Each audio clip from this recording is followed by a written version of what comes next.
The road we're on is paved in Garth. Come along on the journey. As we explore Garthology. Garthology. Think of it more as a conversation. I like that. So if this is truly a conversation, then I say let the conversation begin.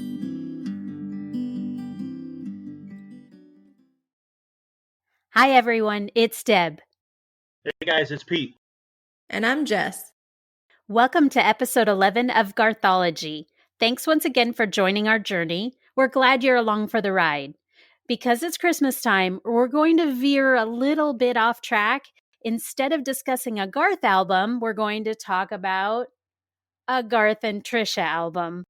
So listen as we talk about their Christmas album, Christmas Together. Christmas Together was released on November 11th, 2016, jointly on Garth's record label, Pearl Records, and Trisha's label, Gwendolyn Records. Garth and Trisha were finally able to record an album together because they were no longer on different labels. This is their first, and so far only, full-length collaborative album, and it is filled with unique songs and classic hits. As Trisha stated when this album was released, a Christmas album was the perfect way to dip our toes into the duet waters. However, this album is not all duets. There are Garth songs, there are Trisha songs, and even a song with James Taylor. There are only 3 duets. The album was released on the same day as Garth's Ultimate Collection, and 2 weeks later, a Walmart exclusive bundle was released with Christmas Together and a new album that Garth released that day titled Gunslinger. Christmas Together debuted at number 1 on the Top Country Album chart and number 2 on the Top Holiday Album chart. It peaked at number 7 on the US Billboard 200 chart. So let's get on to song number 1 on the album. We'll hand it off to Pete for that one. Yep, song number 1 off the album is I'm Beginning to See the Light. Back in Firefly, now that the stars are in your eyes, I'm beginning to see the light. Oh, I used to ramble through the... I'm Beginning to See the Light was written by Edward Kennedy Ellington, Don George, Harry James, and Johnny Hodges. This song to me has a very, very like jazz feel type sound to it. It's almost like a Broadway song the more I listen to it, or like a Broadway show.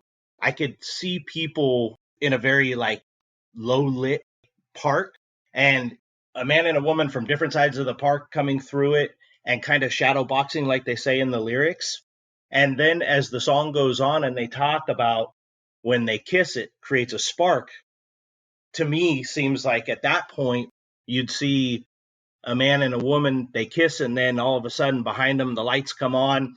And in the lyrics they talk about making love next to lantern shine and things like that. It just seems like it'd be for a Christmas or a holiday song, a very cold park with maybe a fire, and it's such a really, really cool scene as far as the Christmas like idea of what the album is about.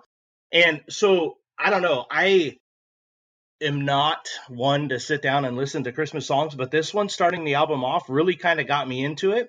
And we were driving around doing Christmas shopping, listening to this, and Stephanie's like, doesn't this get you into the holiday shopping spirit? And I'm like, you know what it is? It's kind of cool. You know, you could picture people in a park and, you know, hot cocoa or coffee on a cold night, snowing, whatever it is. It's set a really, really, really good visual place for the song. And so I thought it was a really neat song. I like the way that the two of them harmonized together as always. It seemed like they had a lot of fun recording it. It's a very, very fun and upbeat song, and I enjoyed listening to it. What did you guys think about it? Well, I think Garth and Trisha on this song again prove what we've said multiple times. They have major chemistry together. It's flirty and it's fun. It reminds me kind of like Western swing. And I agree. I think it was the perfect way to start off their first collaborative album. Although I will say at just under 30 minutes, this album's pretty short. So I would have even loved more duets on this to make it longer and to make it really more of a duets album. Like I said in the opening, there's only 3 songs that are duets. And you know me, I will take Garth and Trisha however I can get them because more is always better. I 100% agree with that. I'm not a huge fan of like that big band type of sound in general, but I like this song because it's Garth and Trisha and because they can probably sell me any genre. But I love the intro at the beginning. I like the "Hey Trixie, yeah baby." Hey, Trixie. Yeah, baby. That's just a fun little, kind of a wink as they're starting out the album. And it's funny you said it set the scene and it was perfect for you guys when you were shopping, because in my notes I put it's a perfect song to like wrap presents to or decorate your tree to. Like it's good background music for that kind of holiday stuff. So, but yeah, I liked it.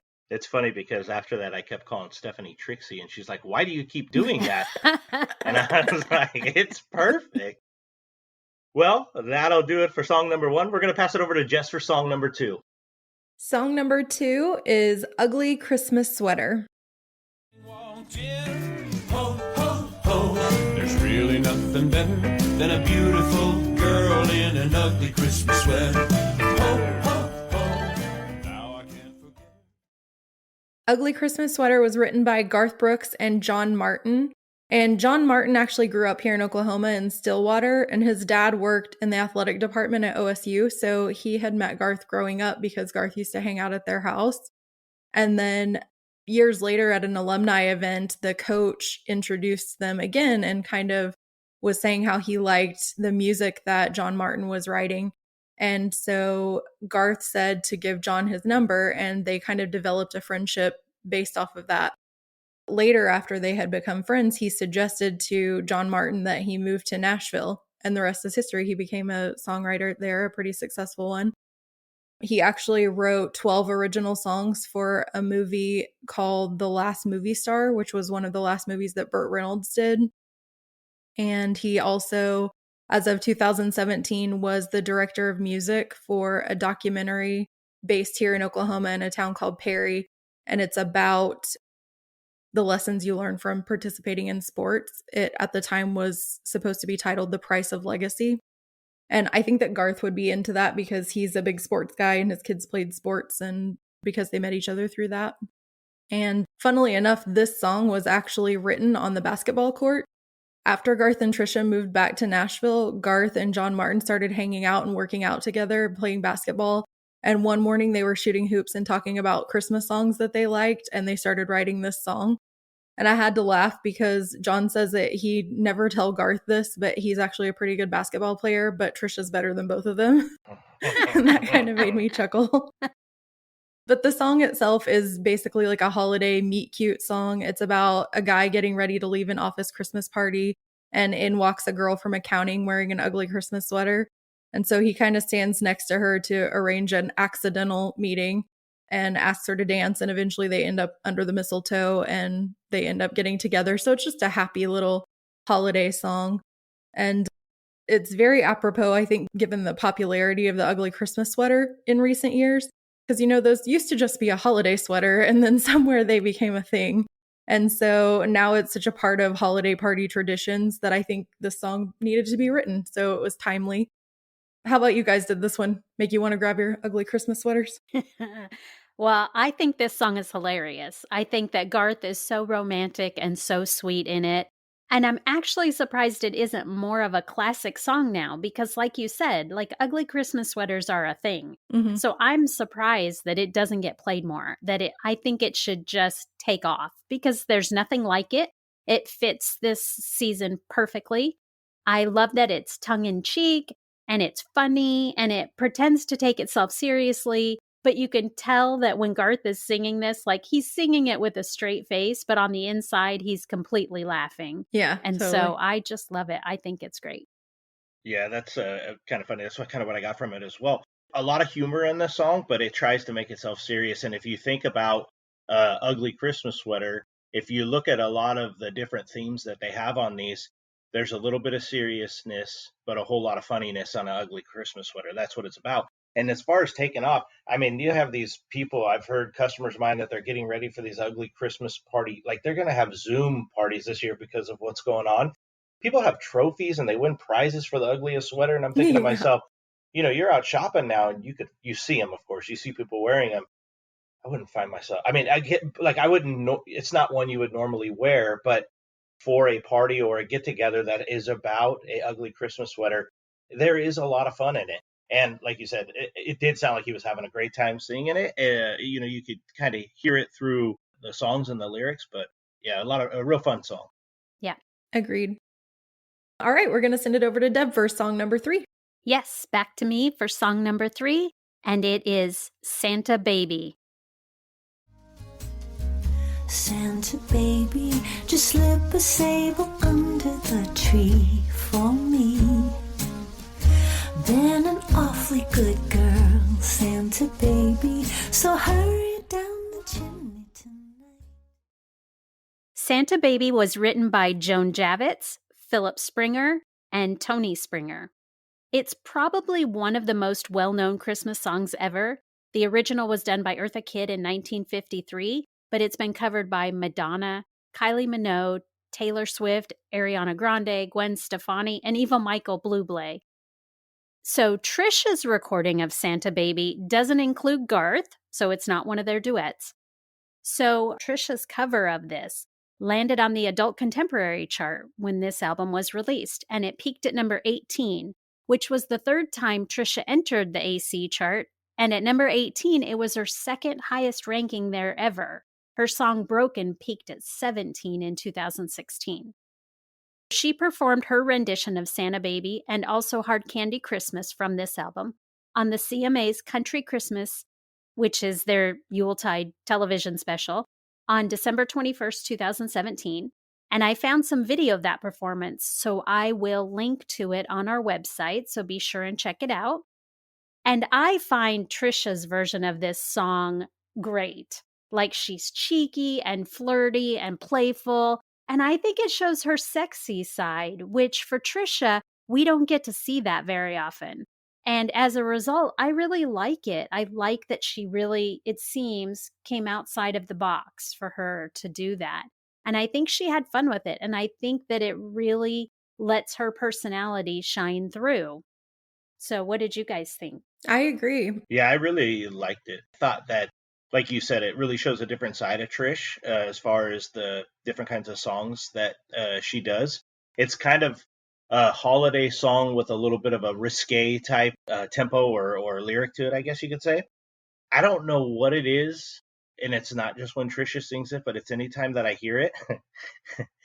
That movie, Roger Rabbit, and the lady in it that always wears the red dress. I don't care who's singing it. When the song comes on, that damn person comes into my head and it sings it to me, and I cannot stop it. I can't get rid of it. But it's, I don't know why. Hilarious. As many times as I listened to it this last week, I just can't get that image out of my head when that song comes on. But yeah, it's a fun song. What'd you think, Jess? Literally everything that I had written down to say, you guys have covered, but I agree. It's just a classic song. It's one that pretty much everybody knows and you've heard some version of, but I really like Trisha's version of it. It was fun to see her kind of have that flirty, sexy side that, I'm sure is there, but is not something that she does publicly often. So it was fun. It was a fun song and a good choice for the album, I think. Yeah, I think so too. Okay, so that does it for Santa Baby. Let's check in with Pete for song number 4. Song number 4 off the album is Feliz Navidad. Feliz Navidad. Feliz Navidad. Feliz Navidad. Prospero año y felicidad. I wanna wish you a Merry Christmas. Feliz Navidad was written by Jose Feliciano. So there's not a lot to review about this song. There is legitimately a total of 18 different words in this entire song.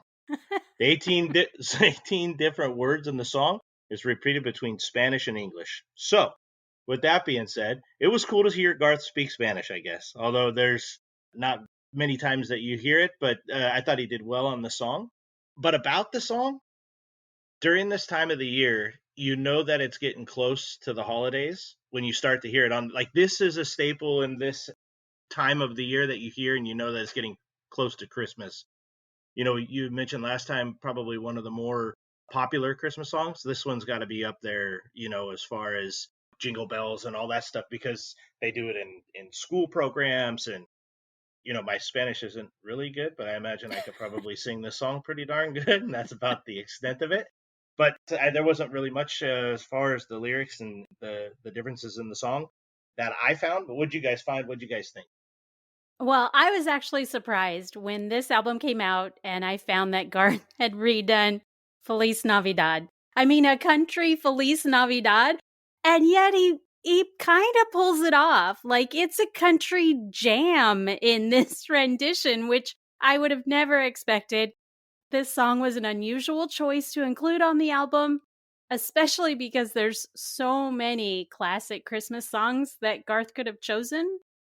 But I like that he had fun with it. I like that the band really turned it into a good time. So I say, more power to them for that. But it is an unusual choice.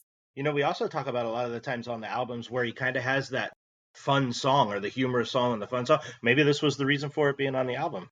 Maybe. Yeah, I liked it. I have fun listening to it. I mean, obviously, I knew the original song too. I enjoyed getting to sing along with my limited Spanish. And I understand the chorus. I had to use Google Translate for the verses, which I've never done, but it's actually a more meaningful song than I anticipated. Like, if you look at the actual words to it, which I never knew before Google Translate. But I like that this version, there's like heavy guitar sounds at some point, and it's a classic song, but this has a different sound musically than the original for sure. Like you were saying, it's definitely different. And there's some whole instruments in there that you definitely didn't hear in the original song that are on here now. But it made it for a fun sound, and I loved it. I thought it was a really good time, and it certainly would keep you upbeat while you were, again, wrapping your presents or decorating your tree or whatever at Christmas time. So serves its purpose, right? Mm-hmm. Yeah. Okay, so that'll do it for song number 4. We'll pass it over to Jess for song number 5. Song number 5 is What Are You Doing New Year's Eve?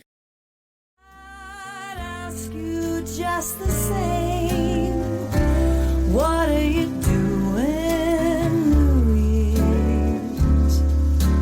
New Year's Eve.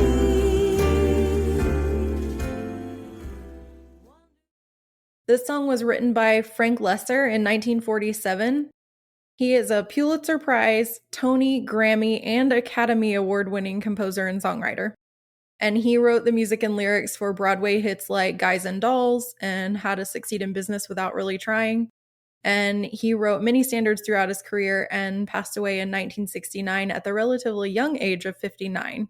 This song particularly, though, is about a person meeting someone, falling madly in love with them, and then probably way too soon asking them what they're doing on New Year's Eve. So hence the line, maybe it's much too early in the game, but I thought I'd ask you just the same, what are you doing New Year's Eve? And according to Lesser's daughter, he actually didn't like that it was marketed as a holiday song because to him, that's not what it was about. It was about asking someone way in the future what they were doing New Year's Eve, but the song doesn't really pinpoint. I mean, they could have met at Christmas. So he had a story in mind when he wrote the song, but, those of us listeners, and myself included, you have your own opinion when you listen to a song. And so it did end up being a holiday song. It first appeared on the charts in 1949 when it was recorded by the Orioles, but a lot of artists like Barbara Streisand, Bette Midler, Harry Connick Jr., Ella Fitzgerald have released popular versions as well. And I think Trisha's voice particularly lends itself really well to this style of music because she can really smoothly kind of slide in and out of those upper and lower registers. And I also really love the instrumental break in the latter half of the song because I'm a sucker for a good trumpet or saxophone riff. And I mean, anytime, but especially in holiday music, I'm that nerdy person that could listen to John Coltrane or Miles Davis or Kenny G for hours. What did you guys think of it? Well, I think this song just easily proves that Trisha is one of the best singers in the business. Like, the more I listen to her throughout the making of this podcast, the more I'm convinced that she is truly one of the most underrated artists in any genre, like country, whatever. That makes my heart happy. I feel like you're just converted. She's amazing. And I think that she proves that over and over on this very album. Like, it's a Christmas album, but she just soars on it. And I actually found a quote from an interview that Garth and Trisha gave when this album was released. Trisha said, "What are you doing New Year's Eve?" was supposed to be a duet, and that Garth was standing right next to her in the studio. But as Garth said, when Miss Yearwood sang the first verse, I just walked out. Oh. The producer was just staring at him as he walked right past the board. And Garth followed up to him with, "I can't contribute to that. Just let her have the whole thing." Wow. Oh, I love that. Right? And he also mentioned that this is his favorite song on the whole record. And he's right. Her vocals are perfect. She sounds like Yeah. one of those big band singers from days gone by. And she would have surpassed all of them. Like, she's truly underrated. Yeah. For sure. It's funny because talking about the song and like what you got from it, what I thought about it, the thing that I kept taking from it is exactly that. How good did Trisha sound from start to finish? And just like you were saying, the way that she comes in and out of lower and higher, whatever they call them in music, it was pretty impressive. And as far as like the instrumental that you talked about in the back part of it, there was one on this and some other research I was doing on some other songs. Like, I find myself now more in doing the podcast than the research, listening to the instrumentals in song. But it is pretty darn cool how they factor different instrumental pieces like that into songs, and it just kind of keeps the song going a little bit longer, but it fits so perfectly. Mm-hmm. But I don't know that there's anything that could have done that song any better than Trisha's voice. It is unbelievably good. So good. And that interview about Garth, you're right. I mean, listen, we all love Garth, but could Garth have really made that song any better than it already was? I don't think so. No. He might have made the right call there by walking away. I feel like nobody wants to follow that. Like, come on. That's ridiculous. All right, guys. So I think that's it for this song. So we are going to send it over to Deb for song number 6. Yes, I have song number 6 on Christmas Together, and it is Marshmallow World. It's a marshmallow world in the winter when the snow comes to cover the ground.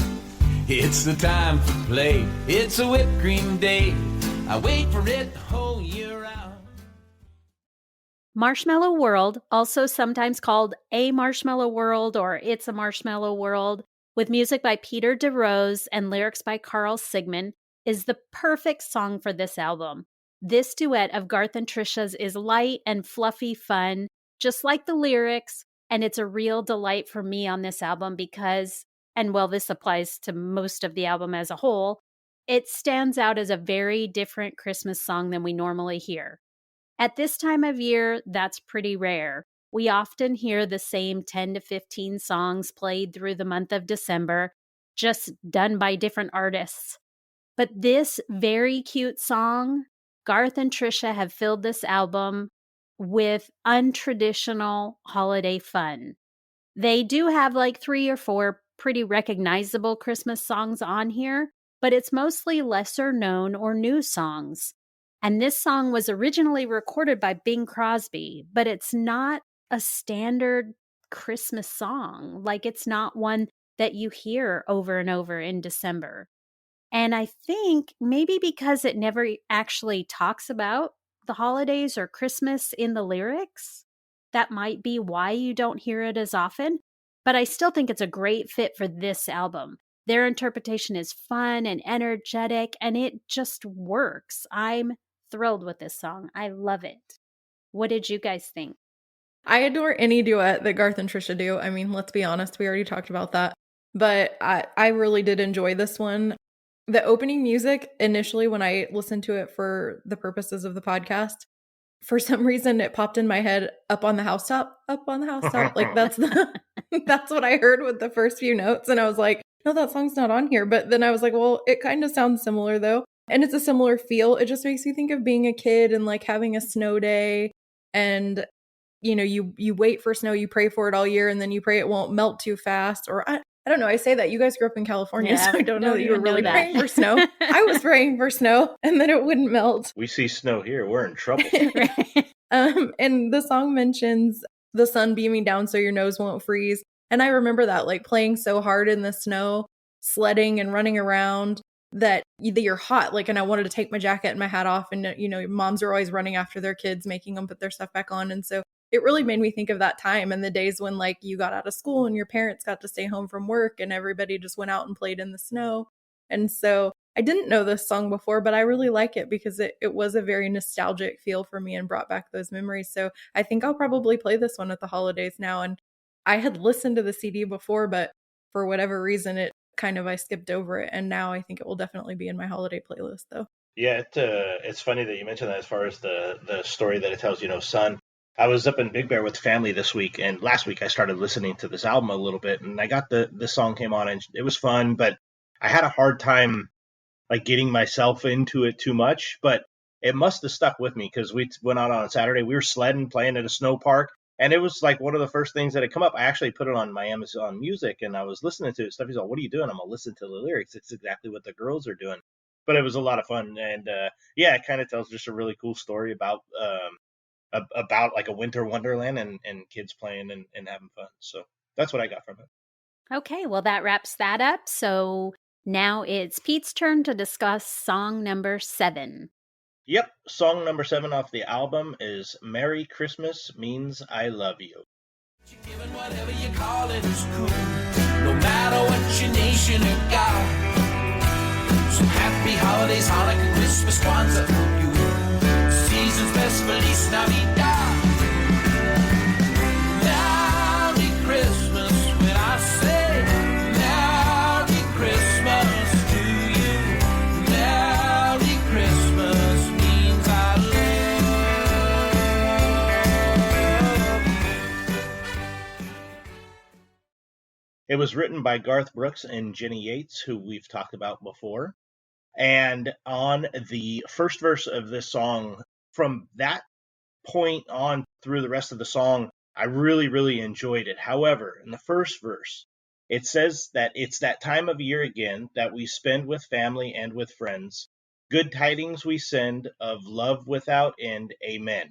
Then the song has a small little short cut in between it, and it comes back, and this part of the song really caught my attention. I really listened to this part of it over and over again.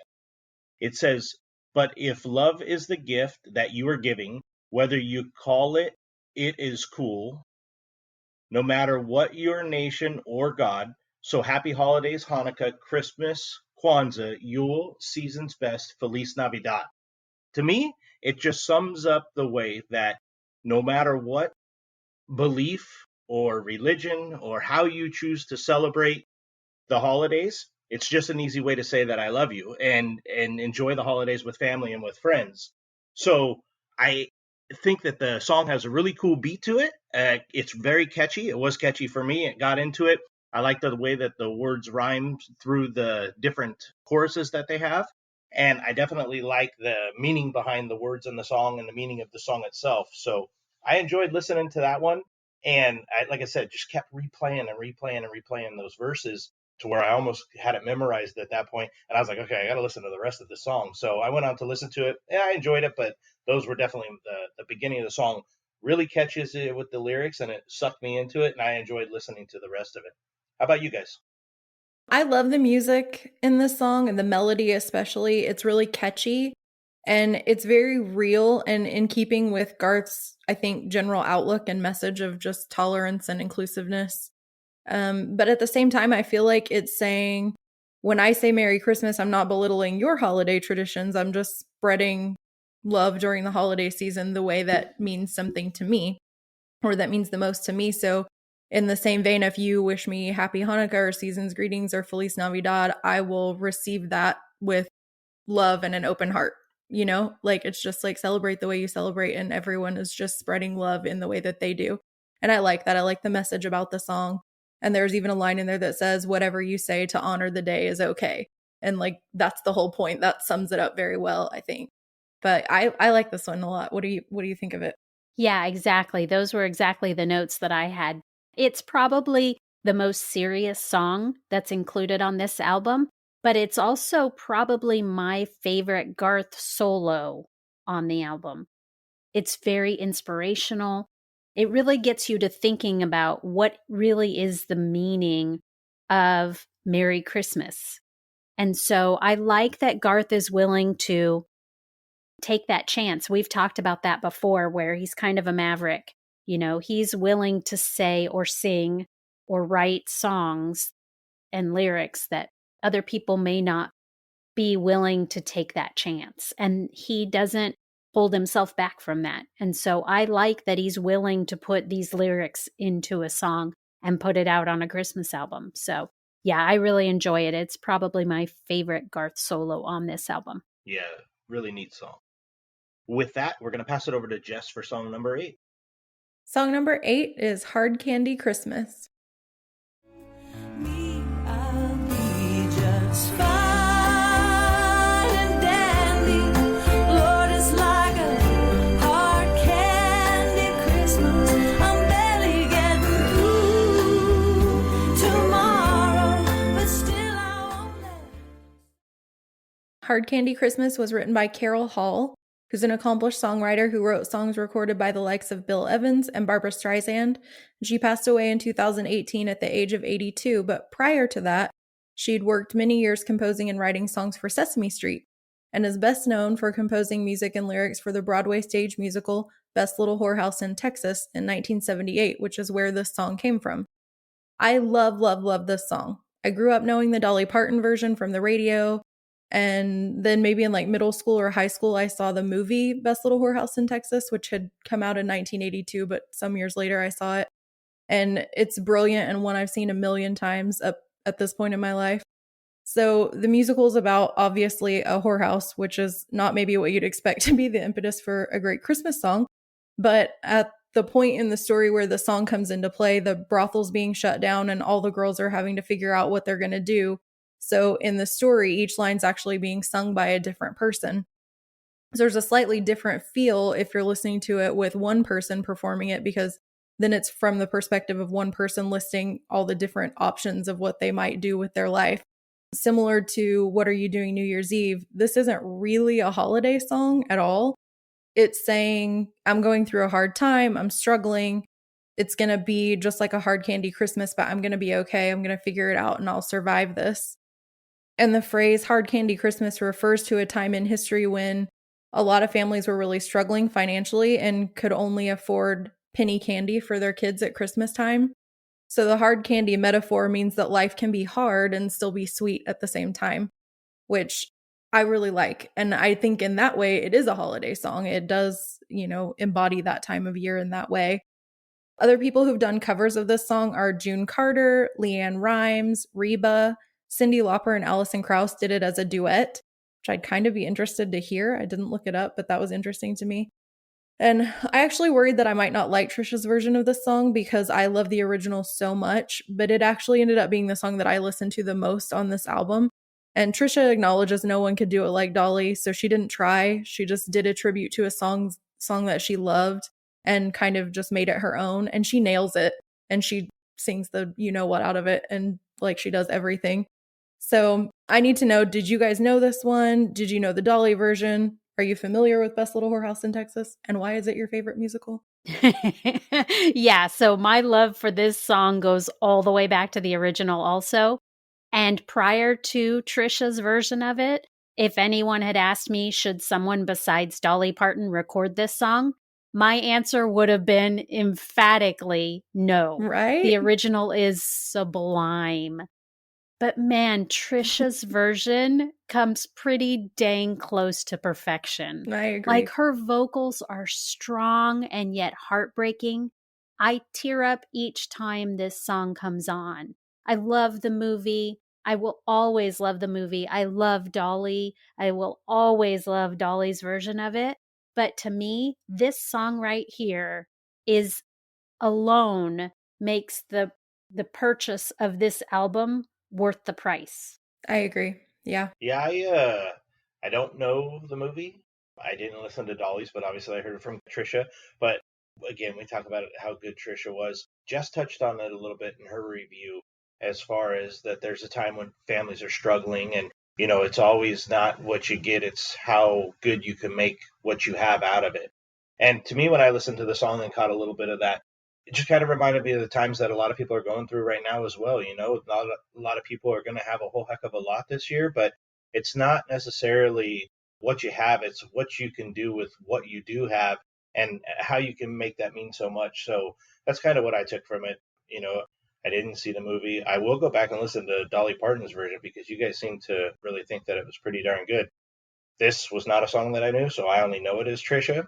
So let's just hope that Dolly could be as good as Trisha, okay? I'll make that decision when I listen to it. It's going to be close, but it's definitely worth the listen.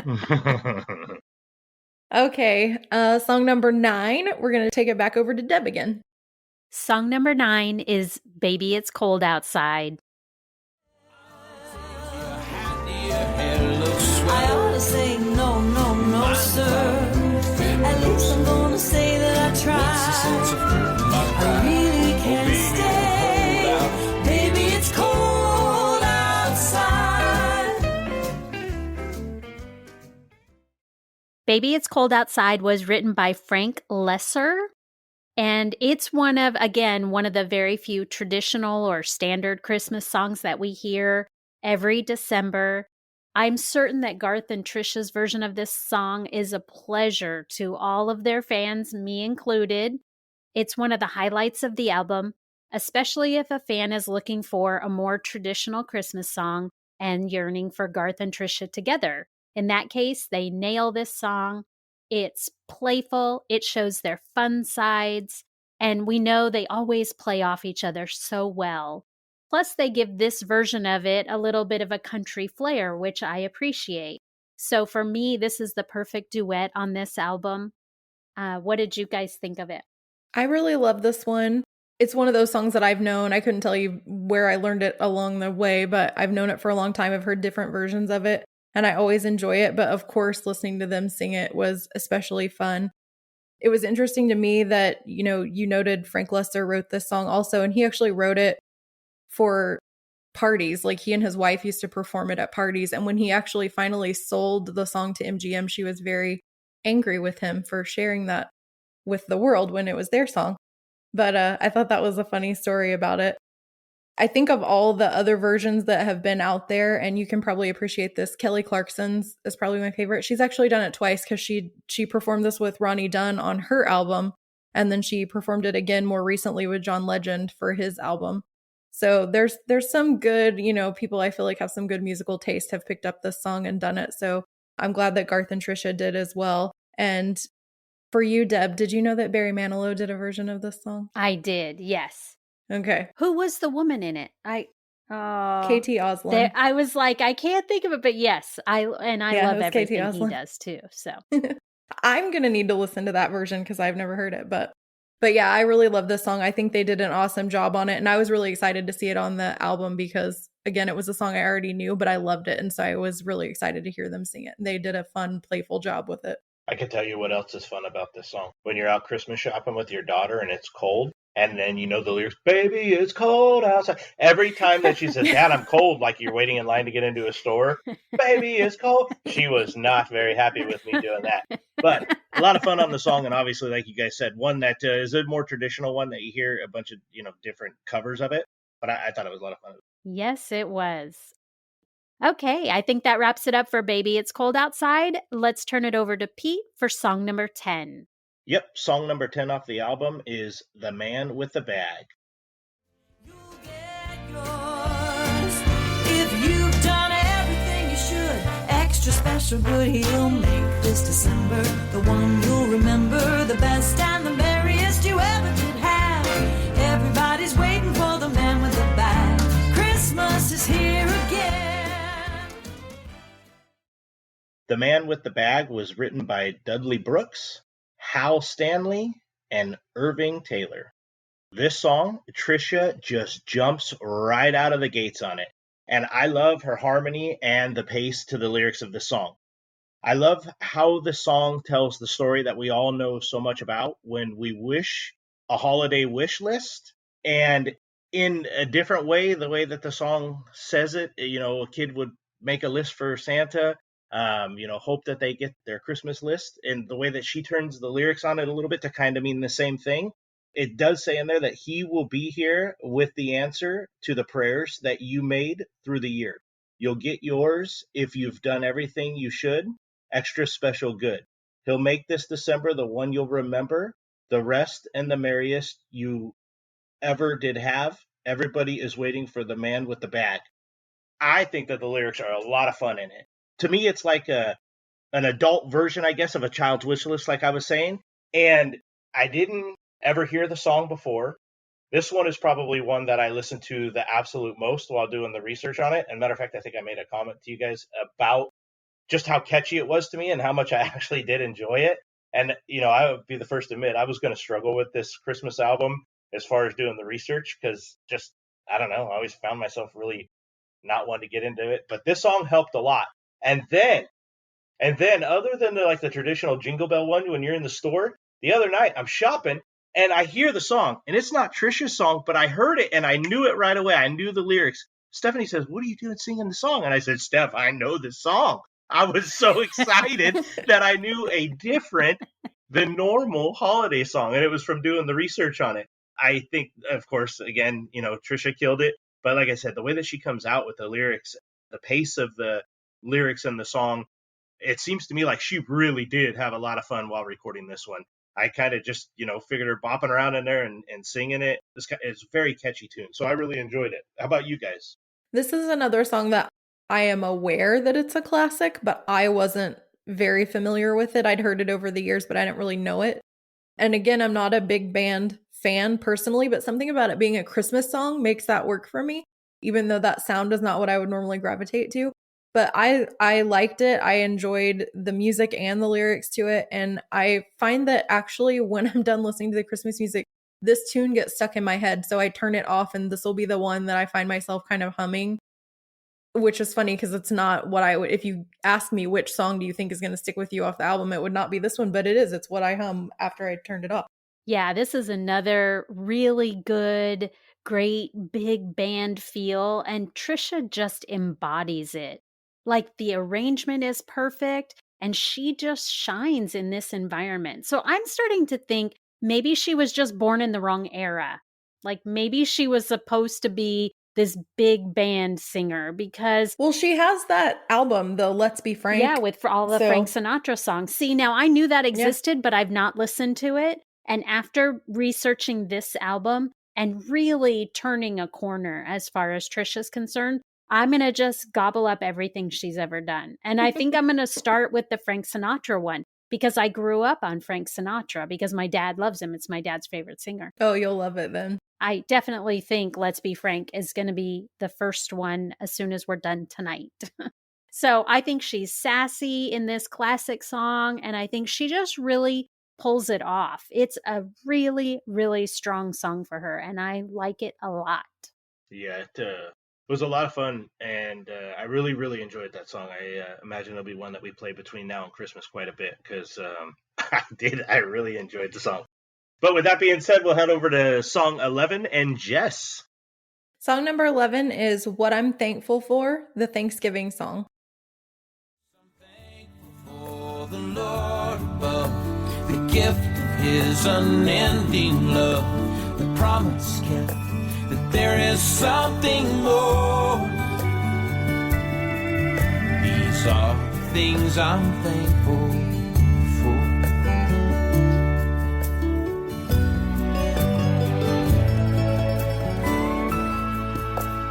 For our children, hear this prayer. What I'm Thankful For, the Thanksgiving song, was written by Garth and Trisha, which I love because for years she said she wasn't a songwriter and she doesn't write her own music. But then over the years, I think maybe Garth worked on her just a little bit because songs started to trickle out here and there. But for ages, if you looked her up on ASCAP, the only song you could find credited to her was a song from the early 90s called If I'm Ever Over You, which she co-wrote with Mark Sanders, who you guys might remember also wrote Victim of the Game, which Garth and Trisha both recorded. Anyway, so she co-wrote but never recorded If I'm Ever Over You. but it was released by Michelle Wright on her album Now and Then in 1992, and it's a great song. So I'm happy to see her flexing her lyricist muscles, and I'm guessing Garth's probably her biggest champion when it comes to that, and is probably a little bit of the reason behind that. Also, this is the final song on the album, so you know what that means. This one's likely a special song.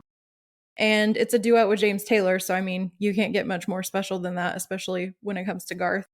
And it's just a song about gratitude to the people who came before you, to the people who've guided you in your life.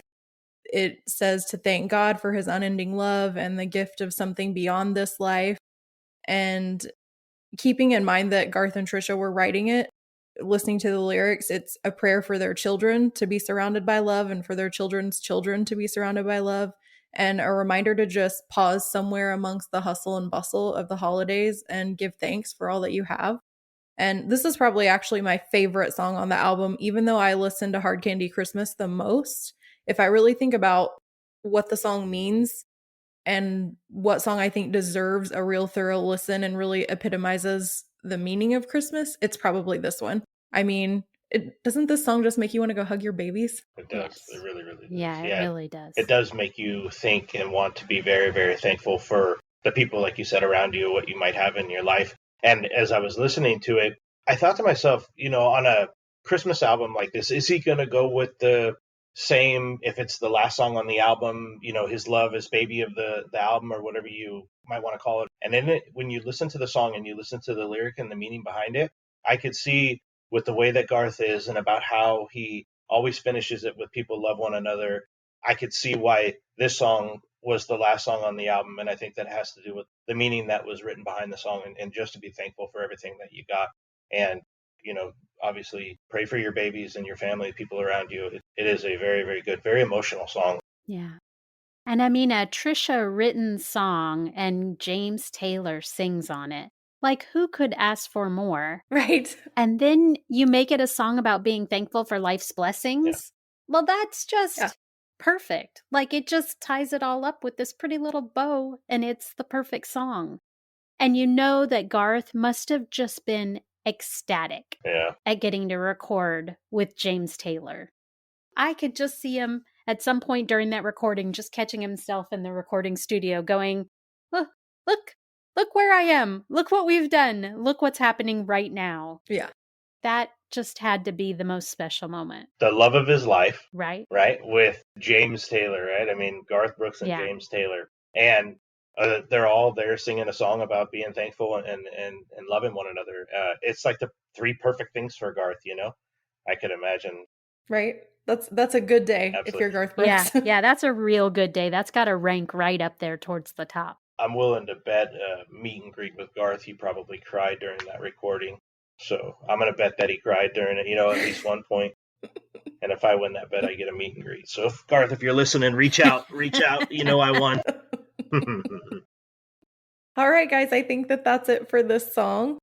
Okay, that wraps up episode 11 of Garthology and our discussion of Christmas together. So just a reminder, be sure and visit our website at garthology.com, leave a comment, submit a show idea on our special show idea tab. Don't forget to go down to the bottom and hit subscribe on our newsletter. And if you get a chance, please subscribe, download, rate, and review on your podcast platform of choice. And don't forget to share us with your friends in low places. Yeah, speaking of friends in low places, you could also find us on our social media accounts. Our Facebook media account is going to be facebook.com/GarthologyCast. And if you're the ones that like to use Instagram and Twitter, you can find us at GarthologyCast on both of those platforms. Anytime that you visit us there, we appreciate the likes, the shares, and the comments, any of the retweets. And interaction is a lot of fun for us. I mean, that's a big part of why we're doing it. So if we can continue that, we really look forward to getting those notifications on our phone. So keep it up. Now for a special announcement. Anyone who shares a post of ours on Instagram, shares a post of ours on Facebook, retweets one of our tweets, or leaves us a review on Apple will be entered for a drawing. That drawing will take place on New Year's Eve, December 31st, and we will announce the winner of a special prize in our first podcast of the new year. So be sure and visit one of our social media accounts and share us with your friends and get entered for this very special drawing. Also, this month marks Garth and Trisha's 15th wedding anniversary, so as we close out the episode and head into the holidays, we wanted to say happy anniversary to them. Lots of love and well wishes from your fans here at Garthology. Happy anniversary, guys. Happy anniversary, guys. Well, that wraps up our first official season of Garthology. We'll pick up with season 2 starting January 7th, and going forward, we'll be releasing new episodes on the 7th, 17th, and 27th of each month, so our dedicated listeners will know exactly when they should expect new content. On season 2, episode 1, we'll be starting the year off right by discussing Blue-Eyed Soul, one of 4 cover albums released as part of the Blame It All on My Roots box set. So as your new year begins to unfold, turn the lights down low, kick your feet up, and join us as we peel back the layers on these powerful soul classics. Until then, this has been episode 11 of Garthology, and I'm Deb. I'm Pete. And I'm Jess, and we'll see you guys next year. Bye. Bye, everybody. Bye. Happy New Year. Happy New Year. Happy New Year. Finish it! Finish it!